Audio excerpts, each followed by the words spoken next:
Hello, everybody. Dr. Meadow here. You know, you've heard me say many times, I've done so many reports about Russia Today, RT.com news, and it is one of my favorite and, as I believe, the best news service on the internet and in the world right now.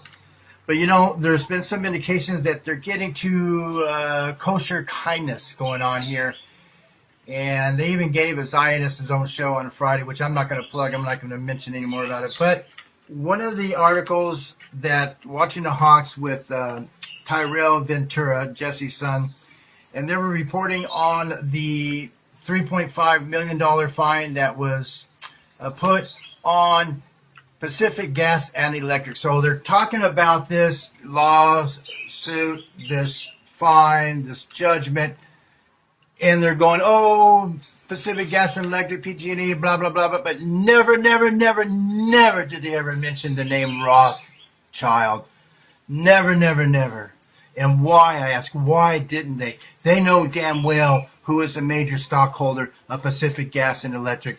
They know that it's full of war criminals, and not once did I hear the name Rothschild. And I'm going to prove to you how they are involved in this, how they can murder 84 people and nothing happens to them, just a little slap on the hand. So, and then we got Deborah Tavares with Stop the Crime, who she actually does mention the Rothschilds' involvement in Pacific Gas and Electric. Kudos to her. But she's been saying this for years and years and years. I've been listening to her for years and years, done many reports about her.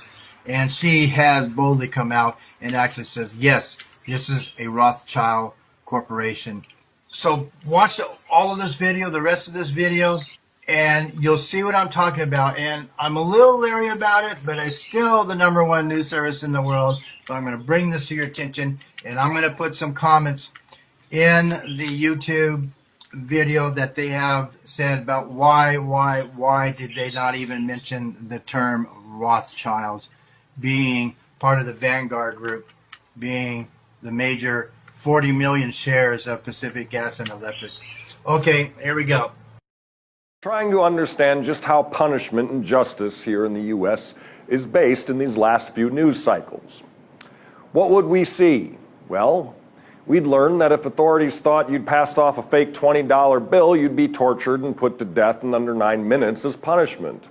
Or that if a group of heavily armed police break into your home in the middle of the night without warning or identification, and you and your boyfriend stand up to them, they have every right to shoot you dead on the spot. But if you kill 84 people and burn an entire town to the ground, you get off with just a slap on the wrist and a little bit of a fine. At least that's the case if you're the Pacific Gas and Electric Company, the $85 billion natural gas and electric provider behind the devastating 2018 Camp Fire in California. You remember that fire. That was the fire that leveled the town of Paradise, California, is considered the most devastating wildfire in the state's long history. Yes, after the CEO of PG&E pled guilty on behalf of the company to 84 counts of involuntary manslaughter and 1 count of illegally causing the fire earlier this week, a California judge on Thursday passed down that most brutal of fine of $3.5 million for this company's crimes. $85 billion company, $3.5 million fine. 84 people dead, town burned to the ground, not a single hour of jail time for any of the executives. That, my friends, is the reality of law and order here in these United States of America and in many other places around the world. And that is why we will always be watching the Hawks. And I'll throw this in right now, because all of you are prone to fires. I don't care where you live or where you're listening to this. Fires are high on the agenda of the arsonist, aka your utilities, Rothschild, Rockefeller, and the secret groups that are causing all the fires worldwide, all intentional, all part of climate change, so they're telling us. But we're being told here in California that we have over $80 million to hire firefighters, and we're going to have 400 more firefighters this year because of the severe fire season that we're facing. In fact, today, being June the 17th of 2020, we're being told that the next 36 hours we are in high fire danger and red flag fire warning here in Northern California. So they have got the burn 'em up plans already introduced. They target where they're going to burn, and they burn. So make absolutely no mistake, this is a weapons system now. And I would certainly ask all of you to watch the video I have up. I've done many on the fires and the intentional destruction of life and, of course, the decimation of paradise, the city in Central California. And PG&E actually was just reported to having accepted responsibility for killing the people in Paradise and being responsible through a transformer in Paradise that blew up and caused the decimation of Paradise, California. Mm-hmm. But PG&E controls the weather. PG&E has permits for cloud seeding. They have long since created rain when they wanted to increase hydroelectric production and they wanted more wet rain to fill their reservoirs. And they could put the fires out all over the world. Your utilities could, and the weather controllers, Rothschild, could, but they don't. They create the devastation intentionally. Right. Intentionally. And they can target directly, make no mistake. They can target your home directly where everything around you still stands. So I'm talking about a transition into hell that we all face, and we all face this. And here's the actions that we're asking PG&E to be held accountable for. State regulators, after this massive fire that we all saw in the news over and over again, state regulators said the utility repeatedly failed to maintain a transmission line that broke from a nearly 100-year-old tower, igniting what's been called the campfire. And that's not because it's cute, it's because of where it was ignited. It's not because they want to call it a campfire.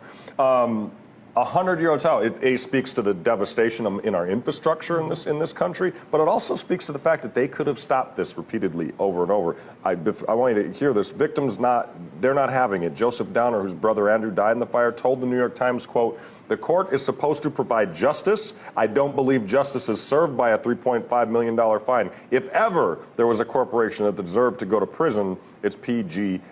Is that the sentiment that you pretty much, is that what everyone's feeling at this point, I imagine? I believe so. I mean, powerful words. Obviously, I think that once you lose somebody in something that is as demonstrably horrible as this PG&E case, you're going to have a response that is one of a dire reaction.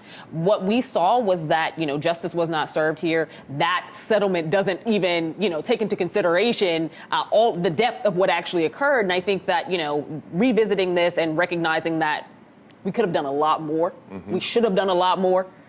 That's just something that we have to reconcile. Why does the U.S. have such a hard time? Why does our politicians have such a hard time going after these companies? Because you think about it, it's like Enron, all that, they always put these companies up, but the amount of devastation that a lot of these corporations do that trickles down throughout the community, not just, here you get a good example of something's lit on fire and people died from this fire, but just the devastation and the web, the ripples in the water that spreads out when they break the law. It's massively, it's crippling to this country, yet no one goes to jail. Because we do an amazingly good job of protecting big business and corporations. And you're right. Sometimes they are the most guilty of the guilty, the most sinful of the sinful. People are literally dying. Environmental infrastructures are being torn apart. And they never really are punished to the extent of the crimes that they do and the crimes they commit. And I think that part of that is because we continue to send a message to corporations that you are above the law. Mm-hmm. It doesn't matter. You'll never really fully be held accountable because money matters over everything else. And we see those corporations as